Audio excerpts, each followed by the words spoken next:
Hermanos, ¿cómo están en esta mañana? Bueno, sí, estaba intentando cuadrar aquí el video bien, pero me quedó al revés. Pero bueno,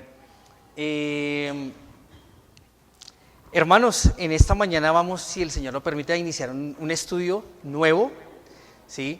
¿Qué cartas hemos estado viendo últimamente? Para recordar. Primera y segunda de Timoteo. ¿Y cómo se le llama a ese grupo de cartas? Cartas paulinas a cartas pastorales. Si el Señor lo permite, hoy vamos a empezar a estudiar una nueva carta que también es una carta pastoral. ¿Cuál es? ¿Saben cuál es? Tito. Muy bien, exactamente, Tito. Entonces vamos allí a Tito.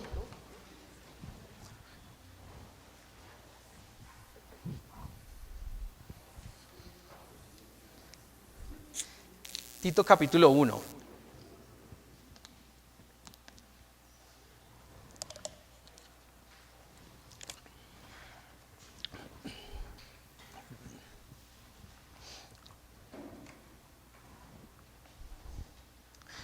También voy a intentar moverlo. Es que esa es... Intentar moverlo a la otra. Sí, es que aquí coloqué displays. Y ahí molesta un momentico a ver cuál le sale. Estos. Ahí está. Mira a ver cuál de estos tres. Este.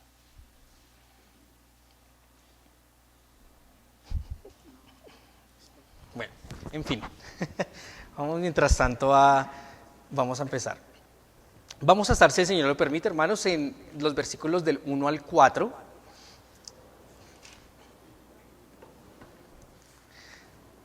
Versículos 1 al 4, y nos vamos a poner de pie y los vamos a leer todos al unísono. Por favor. Ahorita estaba funcionando bien, pero no sé qué pasó. Muy bien, dicen versículos 1 al 4. Vamos a leerlos al unísono, la cuenta de 3, 2, 3. Pablo, siervo de Dios y apóstol de Jesucristo, conforme a la fe de los escogidos de Dios y el conocimiento de la verdad que es según la piedad, en la esperanza de la vida eterna, la cual Dios, que no miente, prometió desde antes del principio de los siglos, y a su debido tiempo manifestó su palabra por medio de la predicación que me fue encomendada por mandato de Dios nuestro Salvador. A Tito, verdadero hijo en la común fe, gracia, misericordia y paz de Dios Padre y del Señor Jesucristo nuestro Salvador. Vamos a orar, hermanos. Gracias, bendito Dios, en esta mañana por traernos aquí, por permitirnos congregarnos. Es una bendición, Dios, que nos hayas permitido gozar de la salud, del tiempo, de la disposición para poder reunirnos, Dios. Oramos por todos aquellos que por diferentes situaciones de salud, de trabajo, no pueden estar el día de hoy, para que les bendiga, Señor, donde se encuentren y que puedan venir de hoy en 8, Señor, o en los servicios entre semana, para que podamos todos perseverar unánimes, como dice tu palabra, unidos como iglesia, como tu cuerpo, buscando tu presencia, Señor, tu bendición, tu guía en nuestras vidas. Te ruego, Señor, en esta mañana que, ya que empezamos esta nueva epístola, esta nueva carta a Tito, hables a nuestros corazones conforme a nuestras necesidades, Señor. Tenemos una necesidad de escucharte, tenemos una necesidad en nuestro corazón, Señor, de sabiduría, de guía, y sabemos que la encontramos en tu palabra, Señor. Por eso te ruego, Señor, en esta mañana que me uses para hablar lo que tú deseas hablar a tu pueblo y que conforte nuestros corazones, Señor. Úsame, Dios, como esa vasija de barro, Señor. No permitas mis opiniones, solo tu palabra, Dios. Y por mis hermanos que vienen en esta mañana, para que abras sus corazones, el entendimiento de sus mentes, Señor, para poder comprender y asimilar tu palabra. Te damos gracias en el nombre de tu Hijo Jesús. Amén. Ven, podemos tomar asiento. Iba a tocar así, que ahorita yo estaba... Sí, creo que igual. Bueno, y acá una última opción. Acá hay una cosa que se llama. Ya. Muy bien. Hermanos, entonces empezamos esta nueva carta con el favor de Dios. Como les decía, es una carta pastoral y vamos a ver hoy una introducción acerca de esta epístola y los primeros 4 versículos, si el Señor lo permite. Entonces, he titulado esta enseñanza, Un siervo fiel y valiente. Un siervo fiel y valiente. Ahora, ¿cuántos conocen de Tito? ¿Tienen un buen conocimiento acerca de quién era Tito, su vida, su ministerio? Creo que se habla muy poco de Tito. Tal vez uno escucha más lógicamente, digamos, de apóstoles, Pablo, Pedro, ¿sí? Pero casi de Tito uno no escucha. Pero Tito es un hombre ejemplar, ¿sí? Y podemos aprender muchas cosas de él. Entonces quiero que veamos justamente Tito cuál era ese fundamento, porque Tito tenía como un fundamento en su vida, en su fe. Él fue preparado, enviado y luego sostenido en la obra. Tal vez Tito no fue de esos hombres que hacía milagros y señales y por eso tal vez como que no lo escuchamos mucho, pero eso no significa que no haya sido una persona o un creyente del cual podamos aprender y que haya marcado y que haya dejado una huella en el cristianismo. Entonces vamos a hablar un poco acerca de este varón, Tito, un hombre, un siervo fiel y valiente. Ahora, manera de introducción, Tito fue escrita más o menos sobre el año 62 después de Cristo. ¿Y quién la escribe? Pablo, ya ahorita lo vamos a ver en más detalle.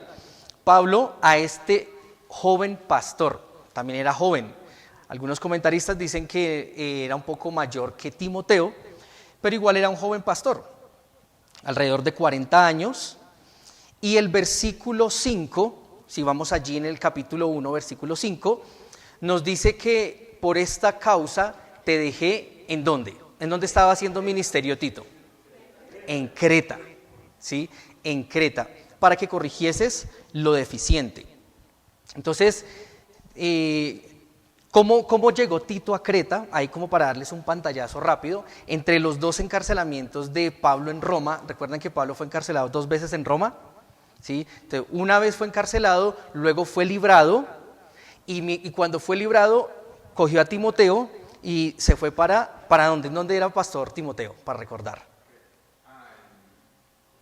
¿Recuerdan? Bueno, refrescar la memoria, Éfeso. En Éfeso, ¿sí? Entonces tomó, y lo dice, por eso en 1 Timoteo lo dice, dejó a Timoteo en Éfeso y después cogió a Tito y lo dejó ¿en dónde? En Creta, ¿sí? Lo instauró para que trabajara, hiciera ministerio, pastoreara, en fin. Luego súbitamente Pablo es llevado preso a Roma y ahí es donde escribe 2 de Timoteo y bueno, y ahí termina su vida. Muy bien, ahora, ¿cuál es el propósito? Vamos a ver el propósito de Tito. Lo dice prácticamente todo en el versículo 5. Por esta causa te dejé en Creta para que corrigieses, ¿qué? Lo deficiente. Y establecieses ancianos en cada ciudad, así como te mandé. Entonces el propósito de Tito era llegar a Creta y en las diferentes ciudades de Creta establecer ¿qué?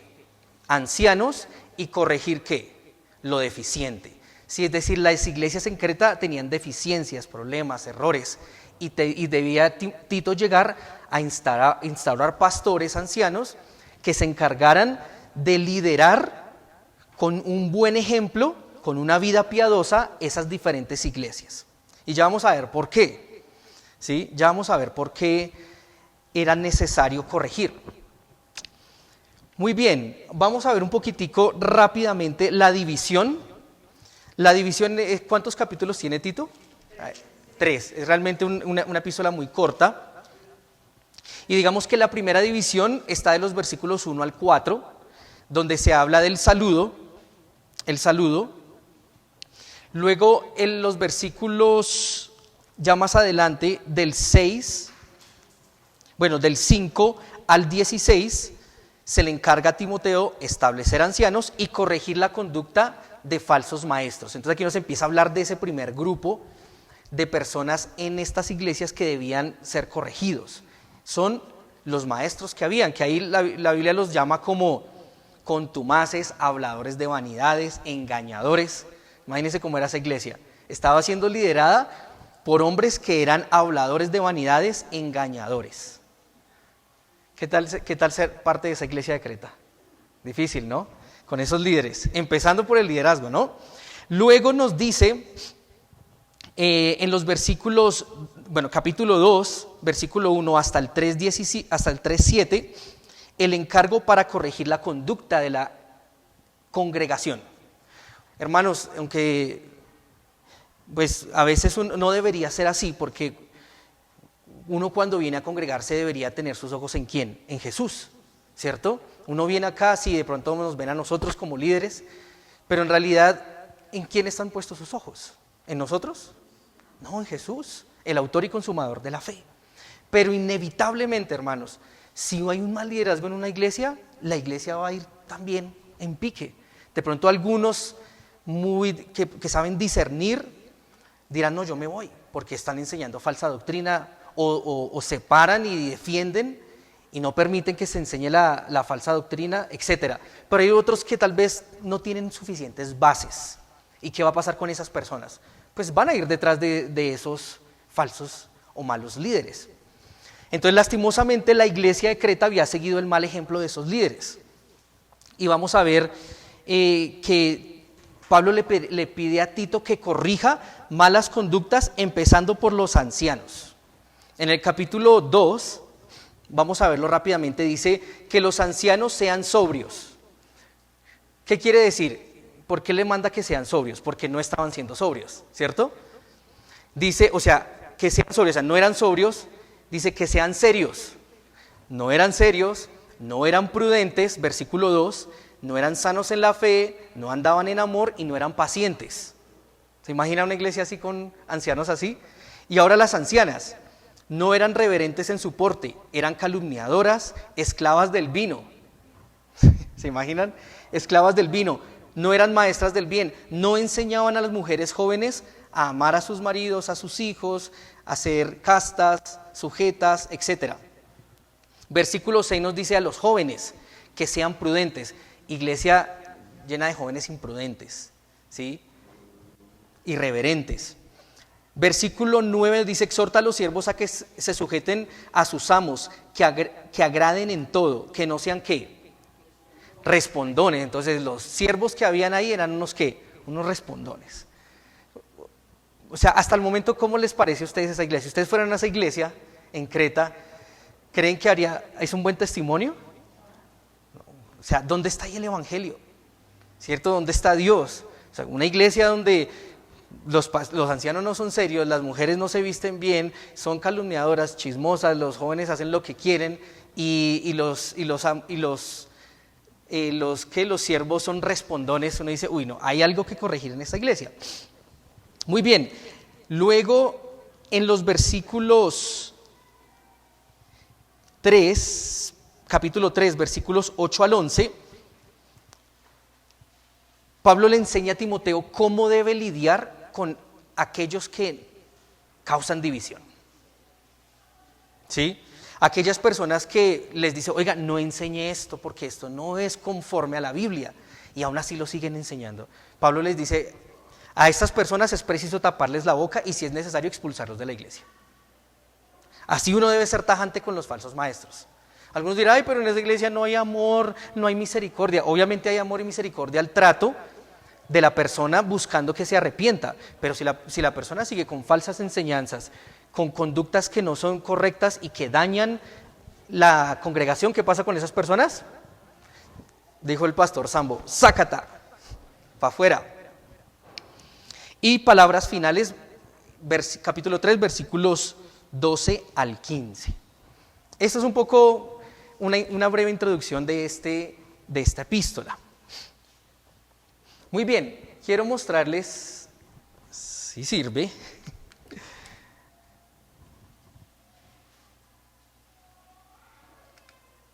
bueno, está molestando muchísimo. Bueno, voy a hacer un momentico desde aquí. Creta, ¿sí? Quiero como más o menos guiarnos en el mapa. Creta queda más o menos a esta ubicación, es una isla griega, ¿sí? Hace parte de Grecia y es una de las terceras islas más grandes del Mediterráneo. Ahora, esta isla tenía mucho movimiento de extranjeros, mucho comercio, ¿sí? Por esa razón, había también como una mezcla de culturas, y había también espacio para excesos, ¿sí? Y ya lo vamos a ver, a qué hace referencia. Vamos al capítulo 1, versículo 12. Vamos a ver un poquitico acerca de estas personas que componían a la iglesia en Creta. Versículo 12, ¿qué dice?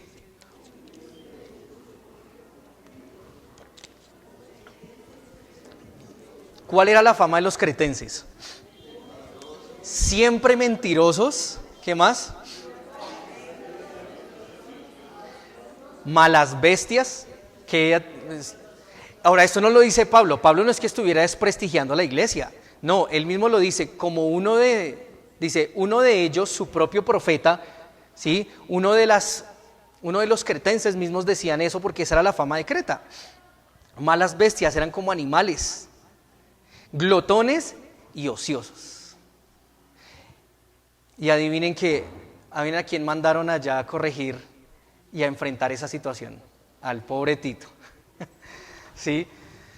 Entonces por eso hablamos que Tito fue un hombre valiente, porque llegar a una iglesia a enfrentarse con falsos maestros y adicionar con una gente que es perezosa, que es glotona, que solo le gusta el placer, que hay mujeres donde les gusta es el vino. ¿Qué problema? O sea, yo creo que si a mí me hubieran dicho, Eddie, te voy a enviar a Creta, uy, Dios mío, yo lo oraría mucho. Señor, si es tu voluntad. Porque era una cultura bastante difícil, ¿no? Ahora muchos dirán, ay, tan bonito este paisaje, uy, yo quisiera que me enviaran a mí a Creta, por allá una isla, uf, qué rico, ¿cierto? Pero miren el tipo de personas y el tipo de cultura y el tipo de iglesia al que se debía enfrentar este varón. Entonces Tito, vamos a ver un poquitico acerca de este varón, de Tito. Bueno, aquí coloqué fue una foto de la Basílica de Tito en Creta, sí, que todavía existe. Fue un hombre muy, muy importante. Bueno, y aquí es una foto de los cretenses un poco, que eran dados pues al baile, al vino, como veíamos, a los excesos, comida, etc. Bueno, vamos a Gálatas capítulo 2. ¿Quién era este hombre Tito? ¿De dónde era? ¿Cuáles eran sus raíces? Gálatas capítulo 2.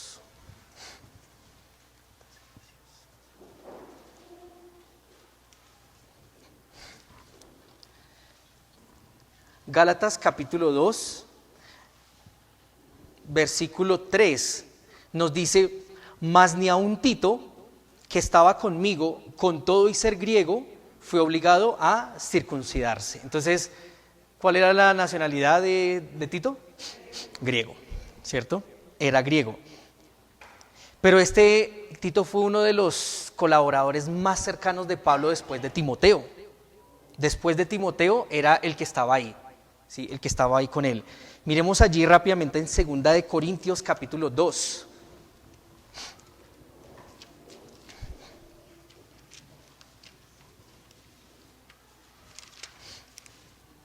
Segunda de Corintios capítulo 2, versículo 13. Miren cómo lo llama Pablo. Dice, no tuve reposo en mi espíritu por no haber hallado ¿a quién? A mi hermano, le dice, a mi hermano Tito. A mi hermano Tito. Y más adelantico, en el mismo Segunda de Corintios capítulo 8, versículo 23,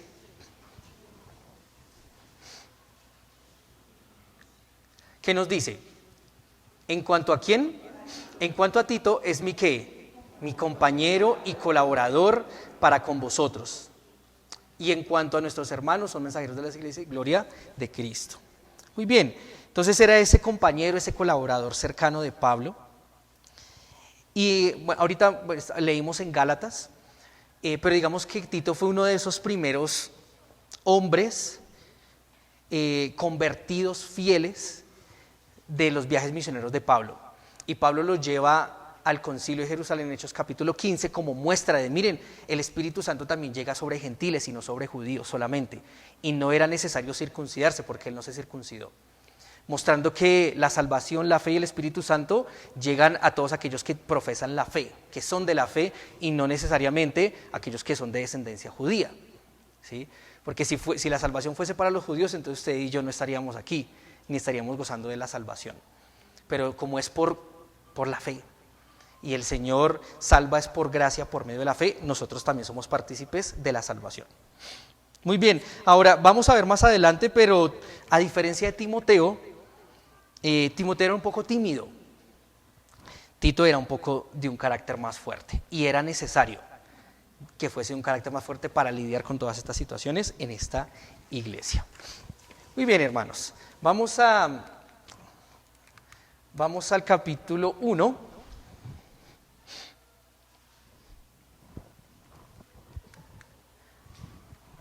Hago otro intento aquí rápidamente.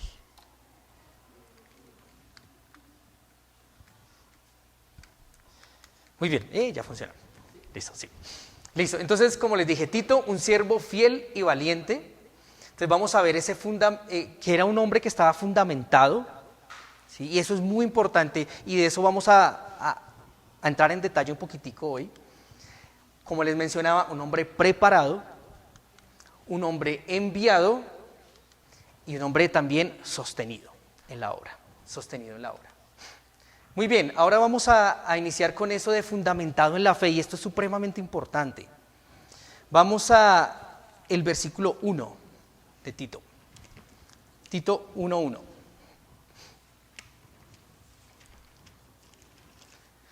Dice: Pablo, siervo de Dios y apóstol de Jesucristo, conforme a la fe de los escogidos de Dios y el conocimiento de la verdad que es según la piedad.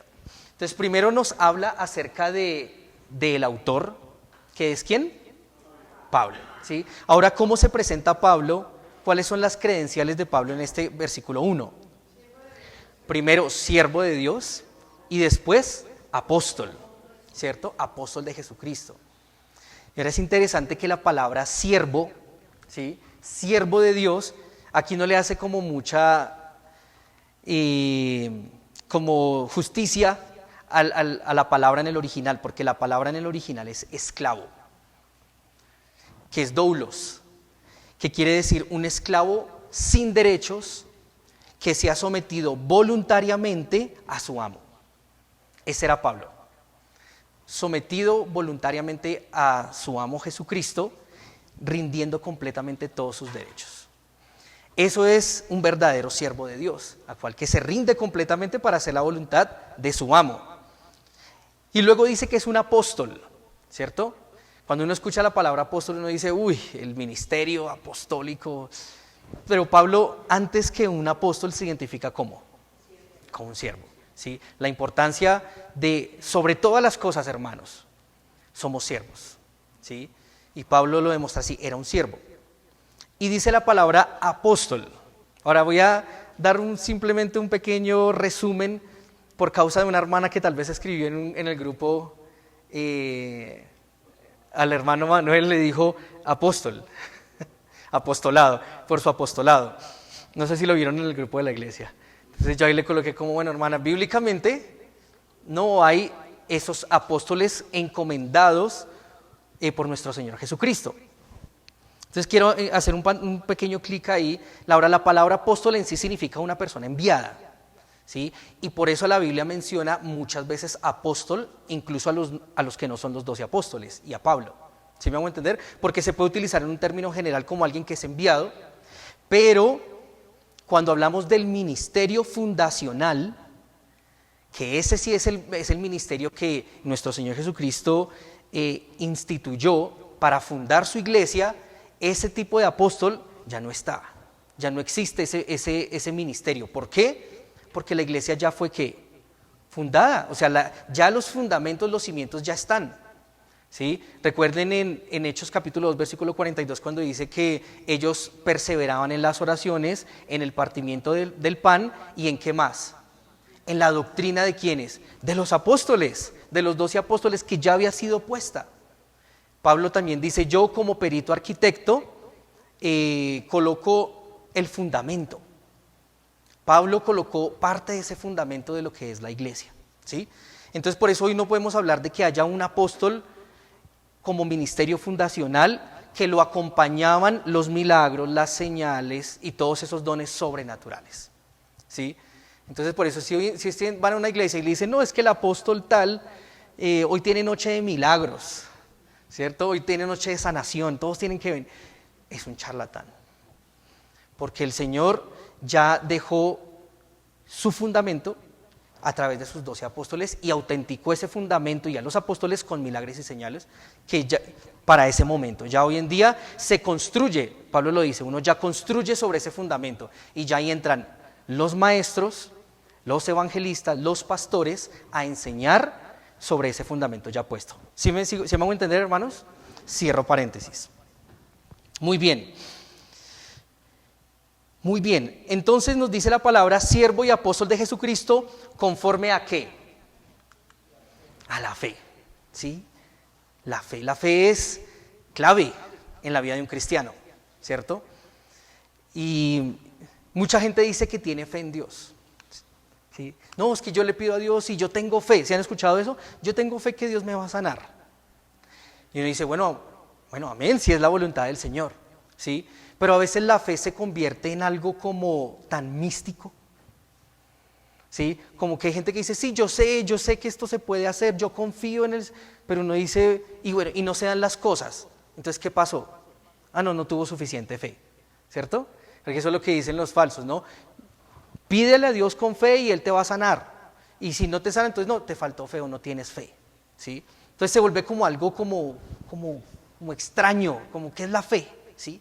Entonces la fe no simplemente es una actitud positiva de decir, yo sé que las cosas se van a dar, ¿sí? Eso no es, o sea, la fe, dice Pablo, conforme a la fe de los escogidos de Dios, ¿sí? Entonces los escogidos de Dios o aquellos que son apartados para Dios tienen una fe, ¿sí?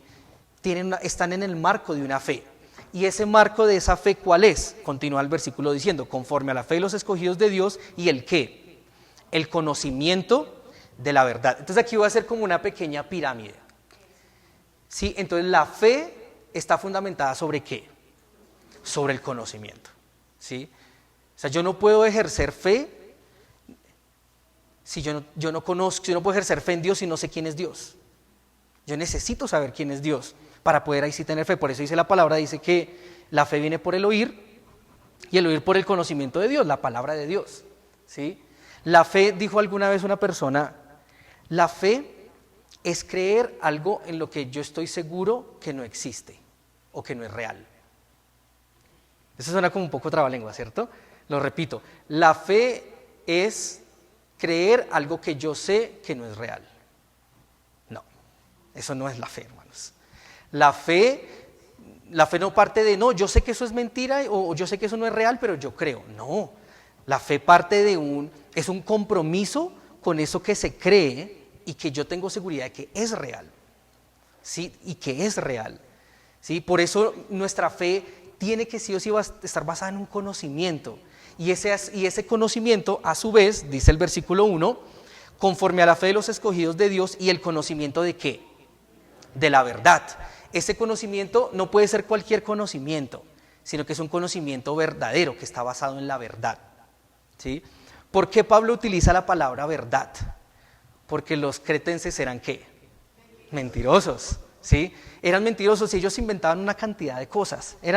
Es más, existía una palabra que se llama, que es cretosein, que quiere decir mentir como los cretenses. O sea, incluso habían sacado una palabra porque eran mentirosos. Hasta sus dioses eran mentirosos. Estaba leyendo un poquitico de filosofía, no sé si ustedes en el colegio, en la universidad, escucharon de Hermes y Apolos, ¿sí? Que eran hermanos, ¿sí? Dioses griegos hermanos. Y dice que supuestamente Hermes le robó unas vacas a Apolos y que estaba escondiendo, no quería que supiera, entonces le mintió y le dijo que él no se había robado nada, y después lo pillaron, digámoslo así, y para apaciguar a su hermano él se inventó la lira. Bueno, finalmente ese tipo de mitos, ¿no? Pero entonces hasta sus dioses eran mentirosos. Y lo que Pablo quiere contrarrestar es esa mentira de esa cultura, de esos dioses, de esas filosofías, versus la verdad de Dios. La verdad de Dios. Entonces el conocimiento es con base a la verdad. Pero ¿qué más nos dice? Versículo 1. Y el conocimiento de la verdad es según ¿qué? La piedad. Entonces vamos a añadirle otra capita. Entonces, la piedad es ese marco bajo el cual sobrevive la verdad, ¿sí? Si alguien profesa o algún maestro profesa enseñar la verdad, pero si esa verdad que profesa no produce piedad en una persona o en una iglesia, no es verdad, no es una verdad conforme a Dios. ¿Sí me siguen? ¿Por qué Pablo lo dice así? Porque es que los cretenses, ¿cómo vivían? ¿Vivían piadosamente? No, todo lo contrario, vivían en impiedad, en injusticia, en pasiones, en carnalidad. Entonces ataca a Pablo directamente a las enseñanzas que se le están dando y le dice, eso no es cierto, señores cretenses, los que ustedes no es cierto, porque ustedes, el fruto de sus vidas no es piedad. Entonces ya esas enseñanzas no son verdaderas. Por eso es tan importante, hermanos, escoger a la iglesia en la cual asistimos y en la cual vamos a recibir el alimento espiritual. Porque el alimento espiritual que nosotros recibimos finalmente se va a traducir en una vida, y esa vida o puede ser piadosa o impía, ¿sí? Por eso, bueno, hay ciertas iglesias que permiten la unión libre. Eso no es una, o sea, Dios se agrada en la fornicación, no. Permiten, eres homosexual, no sé qué, sigue con tu vida, no te preocupes, el Señor te ama. No, Dios dice que está airado todos los días con el pecador. Y si una persona no se arrepiente, Dios no la ama. Está airado con él por ese pecado. Pero hay iglesias que dan la bienvenida a todo este grupo de personas y permiten todo este tipo de libertades que no producen una vida piadosa. Y por ende, las enseñanzas que dan no son verdaderas, no provienen de Dios. ¿Sí me siguen hasta el momento? Sé que es un poquitico como ladrilludo, pero es muy importante, hermanos, es muy importante. ¿En qué estamos basando nuestra fe? ¿Cuál es nuestra fe, hermanos? ¿Sí? Porque tal vez tenemos un sistema de creencias que no va conforme al conocimiento de Dios, que es verdadero y que tal vez no produce piedad. Yo le pregunto a usted, ¿lo que usted cree produce en usted piedad?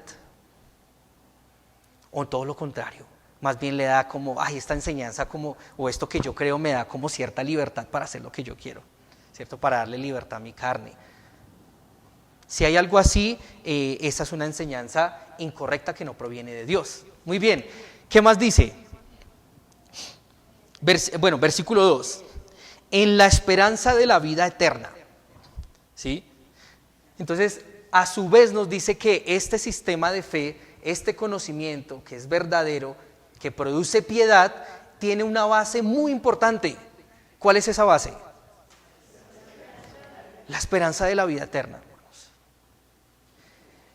O sea, estos cretenses estaban tan centrados en ellos mismos, en el mundo, en darle rienda a su carne, que se les había olvidado que lo más importante por lo cual Cristo vino al mundo y por el cual Él salvó a los pecadores es para darles ¿qué?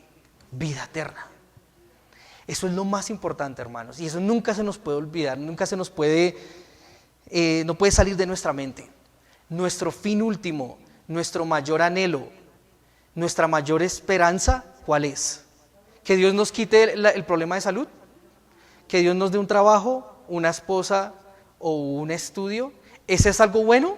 ¿Que Dios lo puede permitir? Sí, y si viene, amén, y si no, amén, porque es que mi esperanza, mi felicidad, mi propósito, mi sentido no está en lo que pueda suceder en este mundo, es lo que va a suceder después de este mundo, que es muchísimo más glorioso, muchísimo más grande que cualquier cosa que pueda haber en este mundo. Por eso cuando Juan describe la Nueva Jerusalén, dice como oro, como piedras preciosas, como un mar de cristal, porque él simple y llanamente no podía describir la hermosura con palabras humanas. Y esa es nuestra esperanza, hermanos. Y si nosotros venimos en esta mañana para alimentar nuestra alma y nuestro espíritu, para que nos ayude a tener una visión más allá de esto terrenal, amén, bienvenidos. Ese es el propósito de Dios. Que nuestra fe, que nuestro conocimiento, todo esté basado en una verdad y una piedad que a su vez está en el futuro, no acá, no acá. Muy bien. Ahora dice el versículo 2, bueno, en la esperanza de la vida eterna, la cual Dios, que no miente, prometió desde antes del principio de los siglos. Entonces, vuelve y hace la mención Pablo acerca de no mentir. Porque los dioses Hermes, Apolos, Zeus, que supuestamente es originario de Creta, son mentirosos. Ustedes los cretenses son mentirosos, pero Dios no miente. Dios no miente. Y si Él prometió salvación, Él lo va a cumplir. Él lo va a cumplir. Y lo cumplió. Números capítulo 23, versículo 19. Un versículo muy conocido.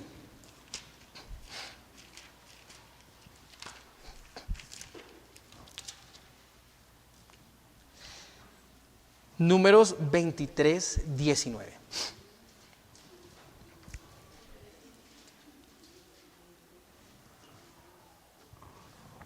¿Qué dice?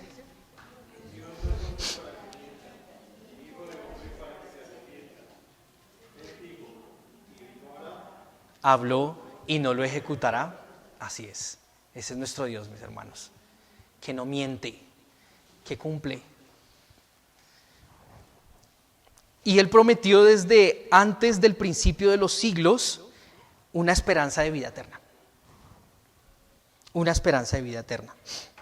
Aquí la palabra desde antes del principio, antes del principio de los siglos, hace referencia desde antes del comienzo del tiempo. O sea, la eternidad, lo que llaman los teólogos la eternidad pasada. Versículo 3. Y a su debido tiempo manifestó su palabra por medio de la predicación que me fue encomendada por mandato de Dios, nuestro Salvador. ¿Qué está diciendo Pablo aquí? Que Dios prometió una vida eterna. Dios prometió vida eterna. Dios prometió resurrección de entre los muertos. Y a su debido tiempo, dice ahí, ¿qué pasó? Manifestó su palabra.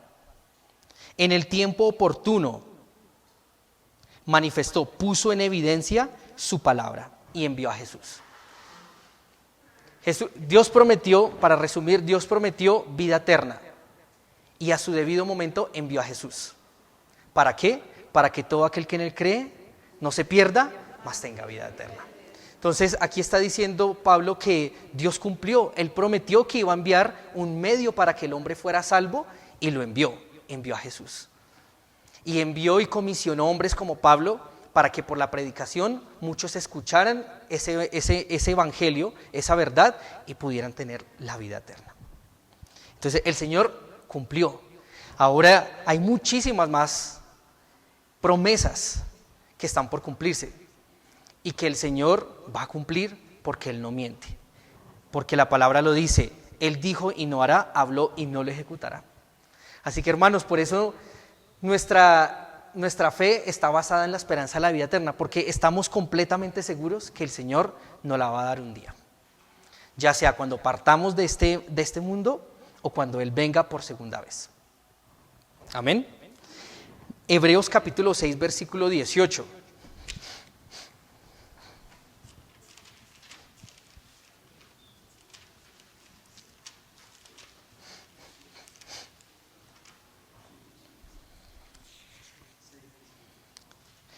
6, 18 al 20, hablando acerca de esa fidelidad de Dios.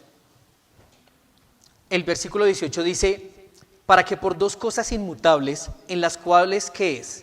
Imposible que Dios mienta. Es imposible que Dios mienta, porque es su naturaleza. Y Él no puede ir en contra de su naturaleza. Por eso alguna vez alguien dijo, bueno, si Dios es omnipotente, ¿puede crear una piedra que Él no puede alzar? ¿Cuál es la respuesta ahí? Dios nunca va a hacer cosas que van en contra de su naturaleza. ¿Sí? Entonces, es omnipotente, sí, pero Él no va a hacer cosas en contra de su naturaleza. Entonces, una de ellas es, Él no va a mentir, porque su naturaleza es verdad. Muy bien. En la cual es imposible que Él mienta, tengamos un fortísimo, ¿qué? Consuelo. ¿Sí? Saber que Dios no miente es un consuelo para nosotros. Los que hemos acudido para asirnos de la esperanza puesta delante de nosotros, la cual tenemos como ¿qué? Hablando de la eternidad, segura y firme ¿qué? Ancla del alma, y penetra hasta dentro del velo donde Jesús entró por nosotros como precursor, hecho sumo sacerdote para siempre según el orden de Melquisedec. Según el orden de Melquisedec. Entonces nos habla acerca de que el Señor no miente, y el Señor prometió venir, prometió resucitarnos, resucitar a los que ya han muerto, darles una herencia que es un reino, y Dios que no miente lo va a cumplir. ¿Trae eso gozo a su vida, hermano? ¿Trae eso esperanza? En un mundo en el que el mundo hoy en día pone su esperanza en las cosas materiales. Y esperan que llegue un buen gobernador, y espera que mejore la situación, y la verdad es que las cosas no van a mejorar, van a empeorar, ¿sí? Con la multiplicación de la maldad y el pecado, las cosas van de mal en peor. Pero en medio de esa situación tan difícil que se ve alrededor del mundo, ¿cómo está el creyente? Tranquilo, esperanzado, porque sabe que, bueno, sí, este mundo va a pasar rápido, ¿sí? Y lo más hermoso y lo más grande me viene después de este mundo, y por eso yo estoy tranquilo, ¿sí? Yo sé que hay situaciones en nuestra vida que nos pueden preocupar, ¿sí? Que nos pueden hacer temer, pero el Señor nos invita a recordar eso, que todo lo que vemos a nuestro alrededor un día va a ser destruido, ¿sí? Y que lo eterno es lo que permanece, y es lo que vamos a heredar los hijos de Dios. Entonces, por eso nuestra fe siempre debe estar basada en pensar en la eternidad, la eternidad, la eternidad. Bueno, muy bien. Vamos a continuar el versículo 4. Bueno, hoy avanzamos bastante. Bueno, antes de ello quiero hacer una mención muy importante allí en Tito, y es la referencia a Dios y a Cristo. En el versículo 3 dice, y a su debido tiempo manifestó su palabra por medio de la predicación que me fue encomendada por mandato de Dios, ¿qué? Dios nuestro Salvador. Y en el siguiente versículo termina diciendo, gracia y paz de Dios Padre y del Señor Jesucristo, nuestro ¿qué? Nuestro Salvador. O sea, se refiere a Dios y a Jesucristo como ¿qué? Como el Salvador. Y eso habla de ¿qué? De unidad, de igualdad. Y es un punto que utilizamos para soportar la Trinidad, ¿sí? Ahí está haciendo a Dios y a Jesucristo como el mismo, el Salvador, de donde se origina la salvación. Muy bien, versículo 4. A Tito, verdadero hijo en la común fe. Gracia, misericordia y paz de Dios Padre y del Señor Jesucristo, nuestro Salvador. Entonces, el destinatario de esta carta, Tito, ¿y cómo lo llama Pablo? Verdadero. Otra vez, la palabra verdad es una palabra clave en la epístola de Tito, porque siempre va a querer hacer Pablo un contraste entre la mentira y la verdad. Entonces, él le dice, él sí es un verdadero hijo en la común fe. También habla que es una común fe, porque Pablo compartía la misma fe con Tito. pero no con los cretenses, no con los falsos maestros de Creta, porque sabemos que ellos enseñaban mentiras. Pero sí se identificaba con Timoteo en la común fe. Muy bien, entonces vimos Tito, un hombre fiel y valiente, fundamento, ya hablamos acerca del fundamento. Quiero mencionar acerca de Tito como un hombre preparado. Iniciaba hablando que Tito tal vez es ese creyente del cual no se menciona mucho, pero que dejó una huella en la vida cristiana y que nosotros podemos aprender de Tito. Tito fue preparado. En Gálatas capítulo 2, versículo 1, ese ya lo leímos, pero quiero que lo volvamos a leer. Tito fue preparado para poder asumir ese liderazgo. Gálatas 2:1.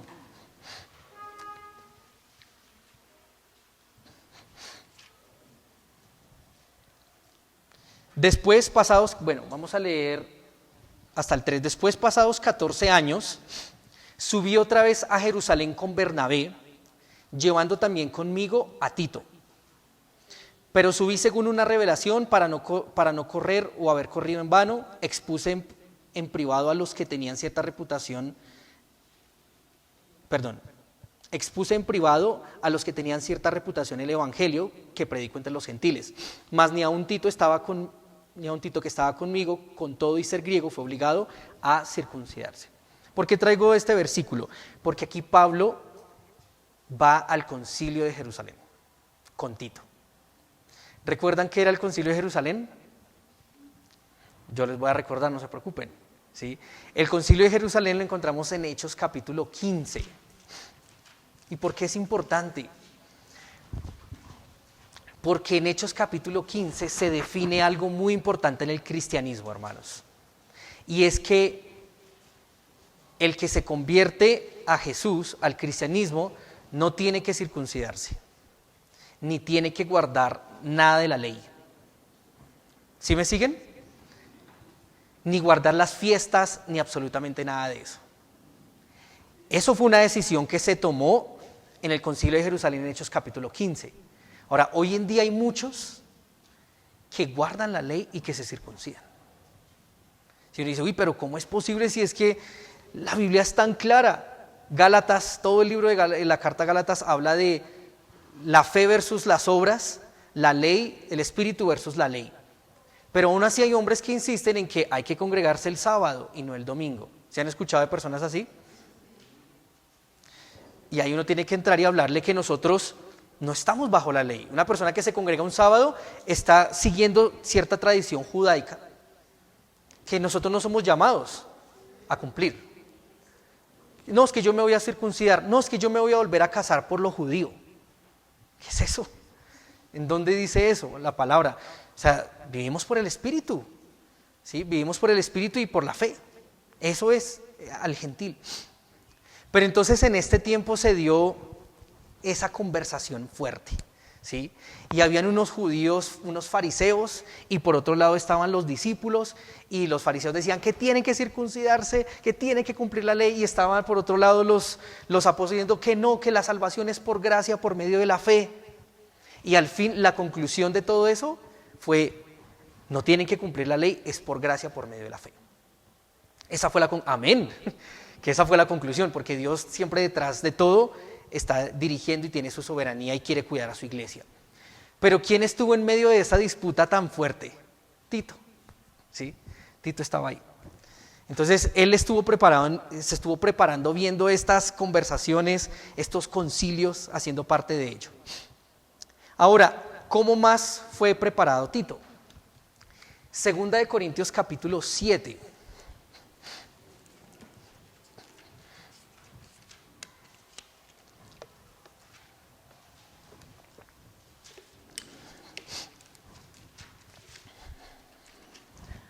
Versículos 6 y 7.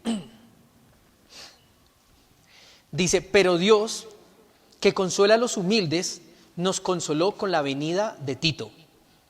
Y no solo con su venida, sino también con la consolación con que él había sido consolado en cuanto a vosotros, haciéndonos saber vuestro gran afecto, vuestro llanto, vuestra solicitud por mí, de manera que me regocijé aún más. ¿Qué hizo Tito, hermanos? Tito fue el encargado de visitar a la iglesia de Corinto. Él tuvo que ir a la iglesia de Corinto y tuvo que entregarle la carta a los corintios, la primera carta de Corinto. Él fue el encargado de llevar la carta. ¿Y cómo era la iglesia de Corinto? ¿Era una iglesia con hermanos espirituales? No. Era una iglesia difícil también. Divisiones, ¿cierto? Que yo sigo a Apolos, que yo sigo a Cefas, que yo sigo a uno y al otro, ¿cierto? Con los dones espirituales decían, no, es que yo tengo el don de enseñanza, entonces yo soy superior, usted que tiene el don de servicio, usted, ¿sí? O sea, eran personas carnales. Y se necesitaba de un hombre con un carácter fuerte para ir a la iglesia de Corinto, entregar una carta, escuchar, ver todo lo que estaba sucediendo. Entonces Tito fue entrenado también en ese tipo de situaciones difíciles, ¿sí? Tipo de situaciones difíciles en medio de una iglesia como la de Corinto. Y luego Tito vuelve a Pablo y le da las buenas nuevas de que la iglesia de Corinto, a pesar de que no les había gustado la primera carta, pues recibieron bien en medio de todo el mensaje y se arrepintieron y bien, en fin. Pero el punto que quiero ir es cómo él tuvo que enfrentar a una iglesia tan difícil como la de Corinto. Muy bien, ahora, en el capítulo 8 de Segunda de Corintios, pero no lo vamos a leer por tiempo, pero les hago la mención. Tito fue el encargado de recolectar el dinero, ¿sí? Recolectar una ofrenda en Corinto para llevarla a los cristianos en Jerusalén que eran pobres y estaban en necesidad, ¿sí? Ahora, los corintios eran tan complicados que ellos estaban diciendo que Pablo se estaba cogiendo de alguna otra manera las ofrendas para su propio beneficio. Y obviamente involucraba a Tito. O sea que Tito hacía parte como de ese, ¿sí? Entonces, estaba también expuesto Tito a ser criticado, ¿sí? Como una persona que maneja el dinero. Pero eso fue una preparación para Tito, ¿sí? Ahora Tito después lo tienen que enviar a Creta, con todo el contexto que ya sabemos de Creta. Pero saben, esas situaciones difíciles por las que pasó Tito, lo que hicieron fue prepararlo para asumir ese nuevo liderazgo y ese nuevo pastoreo. Y me hacía pensar también en nuestra vida, cómo a veces en nuestra vida Dios nos pone en situaciones incómodas, en situaciones difíciles, que uno dice como, uy Señor, como Tito, no, Corinto, qué complicado. ¿Manejar dinero? Uy, no. El concilio de Jerusalén, yo llego nuevecito en la fe y veo severo problema que hay aquí entre los líderes, entre los que son supuestamente los teólogos y conocedores, y yo ahí. Entonces, Dios utiliza esas situaciones, hermanos. Tal vez para Tito en ese momento él decía, no, yo creo que yo estoy aquí perdiendo el tiempo. Pero no, Dios estaba formando su carácter y preparándolo para asumir un ministerio. Muy bien, luego fue enviado. Entonces volvamos a Tito capítulo 1, versículo 5.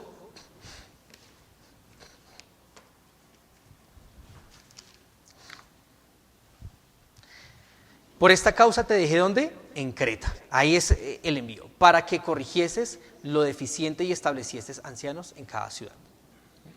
O sea, tenía que enfrentarse a todo este tipo de personas.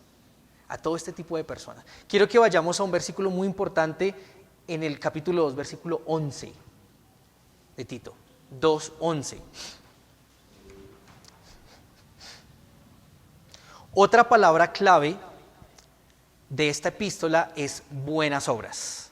Y eso se va a venir repitiendo una y otra vez en los estudios. Buenas obras. Dice el versículo 11, porque la gracia de Dios se ha manifestado para salvación a todos los hombres, enseñándonos que, renunciando a la impiedad y a los deseos mundanos, vivamos en este siglo sobria, justa y piadosamente, aguardando la esperanza bienaventurada y la manifestación gloriosa de nuestro gran Dios y Salvador Jesucristo, quien se dio a sí mismo por nosotros para redimirnos de toda iniquidad y purificar para sí un pueblo propio, celoso ¿de qué? Celoso de buenas obras. Esa era la corrección que tenía que hacer Tito. En Creta estaban viviendo un evangelio light, estaban viviendo una gracia, creo que le llaman licenciosa, que, como yo ya soy salvo, ¿cierto? Entonces, yo puedo pecar. Pues al fin y al cabo no va a perder la salvación. Eso es lo que dicen aquellos que utilizan la gracia como ocasión para la carne.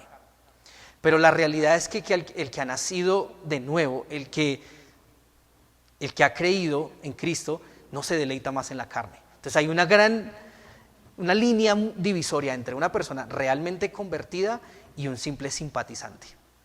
Porque una persona que realmente ha creído en Dios, y ya lo vamos a ver más adelante, que ha creído en su evangelio, el Espíritu Santo ha sido derramado en él y lo ha renovado y lo ha hecho una nueva criatura que ya no desea la carne, que ya no desea los deseos mundanos, que ya no desea la impiedad, sino quiere la piedad, la justicia y vivir una vida sobria y en buenas obras. Esto es como para darles un contexto de eso que quería Pablo a través de Timoteo, hacerles entender que la gracia de Dios se manifestó no para que sigamos viviendo conforme a la carne. La gracia de Dios no se manifestó para que sigamos viviendo conforme a la carne, sino para que renunciemos a eso y vivamos piadosamente. En el capítulo 3, versículo 4, más adelantico, Pablo vuelve y reitera: pero cuando se manifestó la bondad de Dios nuestro Salvador y su amor para con los hombres, nos salvó, no por obras de justicia que nosotros hubiéramos hecho. ¿Por qué Pablo habla de que no nos salvó por obras de justicia? Porque como el énfasis de esta carta es buenas obras, entonces van a pensar que, Pablo está hablando de que la salvación es por buenas obras. Y no, la salvación no es por buenas obras. La salvación es un fruto, las buenas obras son un fruto de la salvación y no se necesitan obras para la salvación, sino como fruto. Versículo 5, no nos salvó por obras de justicia que nosotros hubiéramos hecho, sino por su misericordia. Y empieza a decirle, por el lavamiento de la regeneración, por la renovación en el Espíritu Santo. O sea, alguien que ha creído en Dios ha sido lavado, ha sido regenerado y renovado. ¿Cómo es posible que siga viviendo entonces como vivía antes de Cristo? ¿Sí me siguen? Eso no puede convivir. Hay un cambio, hay una renovación. Versículo 6, dice la renovación en el Espíritu Santo, el cual derramó en nosotros abundantemente por Jesucristo nuestro Salvador, para que justificados por su gracia viniésemos a ser herederos conforme a la esperanza de la vida eterna.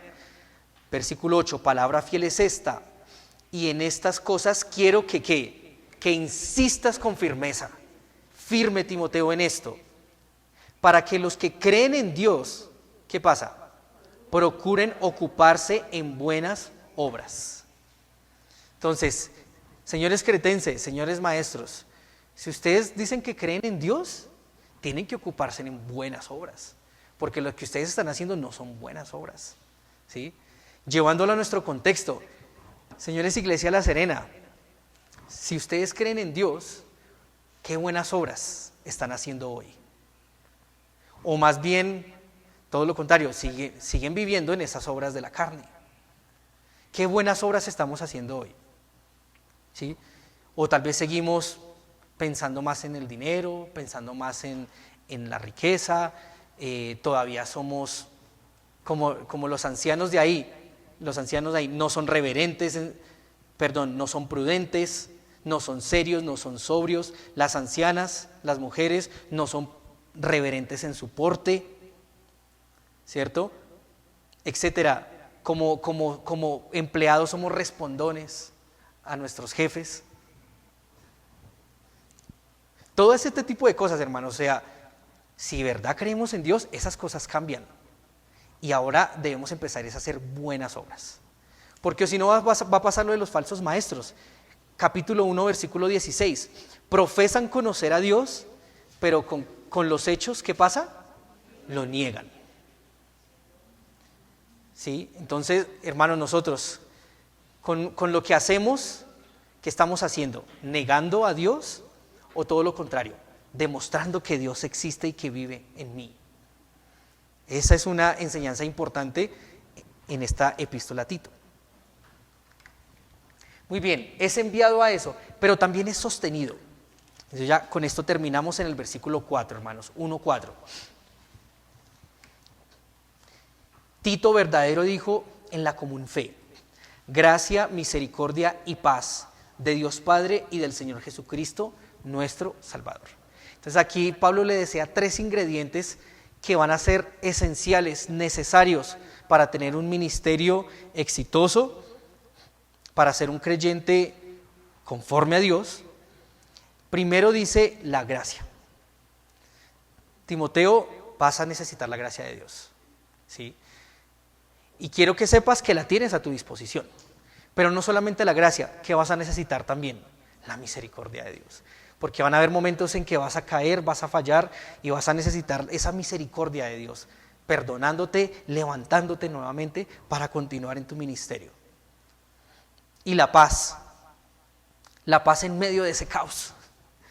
O sea, Tito tenía que llegar a un lugar caótico, pero Dios le promete esa paz en medio de esas circunstancias difíciles. Recordemos que la paz no se experimenta cuando las circunstancias difíciles se acaban, sino se experimenta es en medio de las circunstancias difíciles. En medio de las situaciones abrumadoras, poder experimentar paz. Esa es la paz que Dios da. Ahora, hablamos de gracia y misericordia. Vamos a ver Hebreos capítulo 4.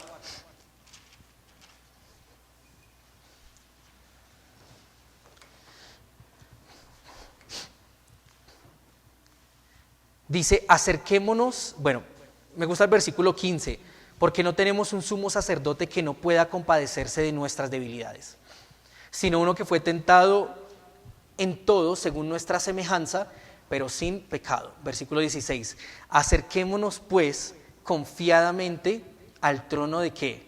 De la gracia, para alcanzar misericordia y hallar gracia, ¿para qué? Para el oportuno socorro. Tito, vas a necesitar la gracia de Dios, la misericordia. Lo único que tienes que hacer es acercarte a ese trono de gracia en oración, en meditación de la palabra, en dependencia de Dios. Acércate al trono de Dios y vas a hallar ¿qué? Gracia, vas a alcanzar gracia y vas a hallar misericordia. ¿Para qué?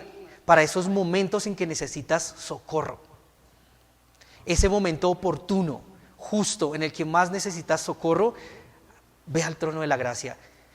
Pastor Alberto nos ha enseñado que este versículo habla como de una cita, de una cita con Dios, de que yo voy corriendo en esas situaciones difíciles a mi Dios y Dios también viene corriendo hacia mí y nos unimos. Tenemos una cita con Dios y allí Dios me da de su gracia y de su misericordia y me socorre en ese momento de necesidad. Eso es lo que le desea Pablo a Tito, esa gracia y esa misericordia y esa paz de Dios.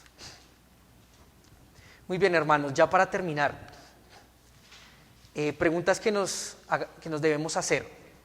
¿En qué está fundada hoy tu fe? Cuando dices yo confío en que Dios puede hacer esto por mí, ¿qué versículo respalda eso? ¿Qué doctrina hay detrás de mi fe? Porque es que a veces uno dice, no, es que yo sé que el Señor me va a sanar porque el Señor sanó a enfermos, curó ciegos, en fin. Bueno, ¿eso quiere decir que Dios me va a sanar? ¿Tiene la obligación de sanarme? No porque sabemos que todo depende de la voluntad de Dios, ¿sí? Entonces yo no puedo exigirle a Dios, no, Señor, es que yo tengo fe de que me va a sanar, tengo fe de que me vas a dar el trabajo, tengo fe de que me vas a dar una esposa. No, si es la voluntad del Señor.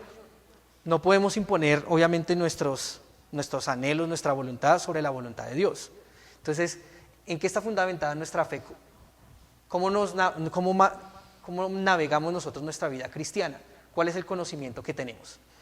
Y lo otro es, así como Tito estaba siendo preparado para ir a Creta, ¿cómo Dios te está preparando hoy? ¿Qué cosas está haciendo Dios en tu vida que tal vez no te gustan, que tal vez te incomodan, que tal vez te hace estar en medio de una situación donde hay impíos, hay maldad a mi alrededor, pero sé que y tengo la confianza en que Dios está utilizando eso para prepararme para algo, porque Dios no permite las situaciones por casualidad, sino que sabemos que Dios obra siempre con un propósito, ¿sí? Y para Tito, verse en medio de ese concilio, verse al frente de los corintios manejando dinero, siendo criticado, y ahora en Creta, todo eso fue para poder ser preparado, para poder asumir. La otra pregunta, ¿qué misión te ha encomendado Dios? Tal vez ya tienes fe bien fundamentada, Dios te ha preparado, bueno, ahora ¿qué te ha llamado a hacer? ¿Sí? ¿A qué te ha encomendado? Porque por lo que te hizo pasar fue con un propósito, ¿sí? Hay una misión detrás de ello. Y si ya estás en la misión, ¿estás yendo a Él para ser fortalecido? Estás teniendo esa cita diaria con Dios para llenarte de gracia, para recibir la misericordia de Dios y para ser rescatado, salvado, ¿cierto? En ese momento oportuno en el que necesitas socorro. Nunca vamos a dejar de depender de Dios, hermanos. Por más que el Señor nos haya dado fe, buen fundamento, buena doctrina, que nos haya hecho pasar por situaciones que nos preparan, que nos tengan una misión, eso no quiere decir que ya se acabó todo, no. Tenemos que continuar yendo al Señor para recibir esa gracia y poder, por su fuerza, por su amor, por su espíritu, continuar de pie, sirviéndole y con nuestros ojos puestos en Jesús y con nuestra esperanza en la vida eterna. Amén. Tito fue un creyente común, pero un ejemplo de siervo fiel y valiente. Y Dios nos llama a tomar ese ejemplo de Tito, fieles y valientes, en lo que Dios nos ha puesto y nos ha llamado a hacer. Amén. Gracias, bendito Dios, te damos en esta mañana por tu palabra. Gracias por el ejemplo que nos das de Tito. A veces pensamos, Señor, que los hombres en los tiempos bíblicos eran superhombres, pero no, Señor, eran comunes y corrientes como nosotros, con sus debilidades, sus pasiones, sus temores. Por eso nos podemos identificar con ellos hoy, Señor. Y gracias porque hoy has mostrado un hombre, Tito, que tuvo que enfrentar cosas difíciles en medio de su proceso de preparación. Tuvo que fundamentar también mucho su fe en la verdad, en la doctrina, en la esperanza de la vida eterna, en la piedad, en tu palabra, Señor. Y queremos tomar ese ejemplo, Señor. Por eso te rogamos, Dios, que nos llenes de tu conocimiento, Dios, nos des más hambre y sed de ti, anhelo de estar en tu palabra, anhelo de profundizar en ella, para tener un buen fundamento, Señor. Y en las situaciones que nos has puesto, Señor, que a veces pensamos que no hay un propósito, pero hay un propósito. Y estás forjando nuestro carácter para poder ser usados por ti. Por eso ayúdanos también a soportar a veces esos temores, esos problemas, esas circunstancias difíciles. Y bueno, Dios, envíanos a hacer tu obra. No queremos ser cristianos de la secreta, cristianos silenciosos. Queremos ser cristianos involucrados con tu obra, con tu reino. Envíanos, Señor, a donde quieras que vayamos, para anunciar tu palabra, para enseñarla, para hacer tu voluntad, Señor. Y si ya hemos ido y estamos en ese campo, rogamos de tu gracia y de tu misericordia y de tu paz para permanecer. Ayúdanos, Señor, a permanecer. Fortalécenos con tu gracia. Te alabamos por tu misericordia y llénanos de tu paz para estar tranquilos, confiados, seguros en medio de la situación y en medio del ministerio, Señor, en el que nos has puesto. Gracias por esta enseñanza de Tito, Dios, gracias por tu palabra, y nos encomendamos a ti, bendito Dios, en el nombre que sobre todo nombre, en nombre de tu Hijo amado Jesucristo. Amén.